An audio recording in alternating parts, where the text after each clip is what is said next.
பிரியமானவர்களே, இந்த நாள் உங்களை சந்திக்க நான் மிகுந்த மகிழ்ச்சி அடைகிறேன். விசேஷமாக நாளை தினத்தில் நடக்கிற ஆராதனைக்கு உங்கள் எல்லாரும் அன்புடன் அழைக்கிறேன். நாளை தினம் ஞாயிற்றுக்கிழமை 4 ஆராதனை இருக்கிறது. நீங்கள் எல்லாரும் வந்து பங்கு பெறுங்கள். கர்த்தர் பெரிய காரியங்கள் உங்கள் வாழ்க்கையில் செய்வார். அதனால் காலையில் 6 மணி, 8 மணி, 10 மணிக்கும் ஈவினிங் 6 o'clock 4 ஆராதனை இருக்குது. உங்கள் எல்லாரும் அன்புடன் அழைக்கிறேன். இந்த நாளில் கர்த்தர் நம்ம கொடுக்குற வாக்குத்தத்தம் சங்கீதம் 102வது சங்கீதம் 13வது வசனம், Psalms 102 verse 13. தேவரீர் எழுந்தருளி சீயோனுக்கு இறங்குவீர், அதற்கு தயவு செய்யும் காலமும் அதற்காக குறித்த நேரமும் வந்தது. நான் விசுவாசிக்கிறேன், குறித்த நேரம், கர்த்தர் அப்பாயிண்டட் டைம், நான் விசுவாசிக்கிறேன் இந்த நாளில் உங்களுக்கு வந்திருக்கிறது. இந்த நாளில் அவர் என்ன காரியங்களை செய்யணும்னு நினைச்சாரோ இது சரியான நேரம். கர்த்தர் அதை உங்கள் வாழ்க்கையில் காண செய்வார். நீ யோசிக்கவே வேண்டாம். இந்த நாள் அந்த காரியத்தை கர்த்தர் நடத்தி முடிப்பார். சரியான டைமில் கர்த்தர் முடிக்கிற தேவனாக இருக்கிறார். குறித்த நேரத்தில் உங்கள் வாழ்க்கையில் எல்லா நன்மைகளை கர்த்தர் செய்வார். அது இந்த நாளாக இருப்பதாக நம்ம எல்லாரும் ஜெபிக்கலாமா?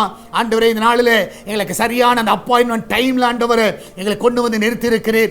இந்த நாளில் எங்கள் மூலமாக என்ன செய்ய தீவிரமாக இருக்கிறீரோ அதை அற்புதமாய் செய்யுங்கப்பா, அதிசயமாய் நடத்துங்க ஆண்டவரே. அற்புதங்களை காண செய்வீராக ஆண்டவரே. இந்த நாளில் வேலைக்கு போகிற பிள்ளைகள், வீட்டில் இருக்கிற பிள்ளைகள், படிக்கிற பிள்ளைகள் எல்லாரும் சுகமாய் காத்துக்கொள்ளுங்க.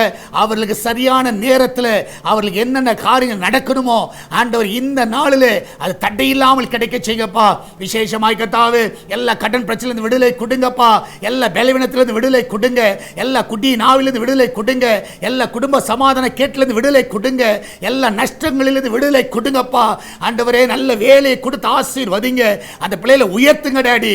சுக பிரசவத்தை காண செய்வீராக. வெளிநாடு செல்ல இருக்கிற தடைகள் முற்றிலுமாய் விலகி போகட்டும். அந்த நாளிலே அவர்களை சுகமாய் தங்க பண்ணுங்கப்பா. சமாதானமாய் இருக்க உதவி செய்யுங்கப்பா. நீரே அந்த பிள்ளைகளை ஆசீர்வதிங்க. அந்த கிச்சன்ல எல்லா ஆபத்துக்கு விலக்கி பாதுகாத்துக் கொள்ளுங்க. அப்பத்துக்கும் தண்ணீருக்கும் எண்ணெய்க்கும் மாவுக்கும் ஒரு குறைவு இருக்க கூடாதப்பா. நீரே காத்துக்கொள்ளுங்கப்பா. எல்லாவற்றுக்கும் மேலாக சால்வேஷன் டிவிக்காக ஜெபிக்கிறோம். அந்த தேவைகள் எல்லாம் சந்திக்கப்பா. இந்த நாளில் ஆண்டவரே, இந்த ஊழியத்தை தாங்குகிற பிள்ளைகள் எல்லாரும் ஆசீர்வதிங்க. ஜெபிக்கிற பிள்ளைகளை ஆசீர்வதிங்க. நன்மையினால் அவர்களை திருப்தி ஆக்குங்கப்பா. ஆண்டவர் எல்லா இடத்துல சால்வேஷன் டிவி ஒளிபரப்பு ஆகட்டும். சேட்டலைட் தடைகளை நீக்குங்கப்பா. லைசன்ஸ் தடைகளை நீக்குங்க ஆண்டவரே. எங்களுக்காக ஒத்தாசை அனுப்புவீராக. சரியான நேரத்தில் எல்லா காரியங்களை கைக்குடி வர பண்ணுங்கப்பா. ஆசீர்வதிங்க. இயேசுவின் நாமத்தில் ஜெபிக்கிறோம்.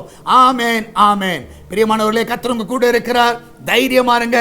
எதை குறித்து கலங்காதீங்க. God bless you.